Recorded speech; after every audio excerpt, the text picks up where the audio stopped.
கிறிஸ்துவின் அன்புக்குரியவர்களே, மத்தேயு நற்செய்தி 6வது அதிகாரத்துல 4வது வசனம், 6வது வசனம், 18வது வசனம் எடுத்து வாசிச்சு பாத்தீங்கன்னா 3 காரியங்கள் மறைவா இருக்கணும் அப்படிங்கறத ஆண்டவர் நமக்கு கற்றுக் கொடுக்கிறார்.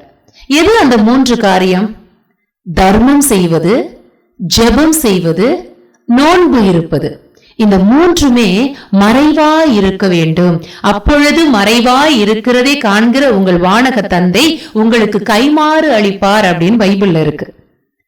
ஏன் இந்த 3 காரியங்களும் மறைவா இருக்கணும் அப்படின்னு சிந்திக்கும் பொழுது, இந்த உலகத்துல இன்னைக்கு நாம போராடுகிற இல்ல சாத்தானிடம் இருந்து நமக்கு வருகிற ஒன்று மிக பெரிய 3 காரியங்கள் இருக்கிறது. அதாவது பேராசை, பெருமை, சிற்றின்பம். இந்த 3 பாவங்கள் உலகை ஆட்டி படைத்துக் கொண்டிருக்கிறது. இந்த 3 பாவத்திலிருந்து நாம் வெற்றி கொள்ள பயன்படுத்துகிற மிக பெரிய ஆயுதம் தர்மம், ஜெபம், நோன்பு. நாம் தர்மத்தில் நிலைத்திருக்கும் பொழுது பேராசையை வெற்றி கொள்கிறோம்.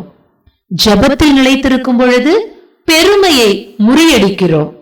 நோன்பில் நிலைத்திருக்கும் பொழுது, உடலை ஒருத்து நோன்பு இருக்கும் பொழுது சிற்றின்பத்தை சாகடிக்கிறோம்.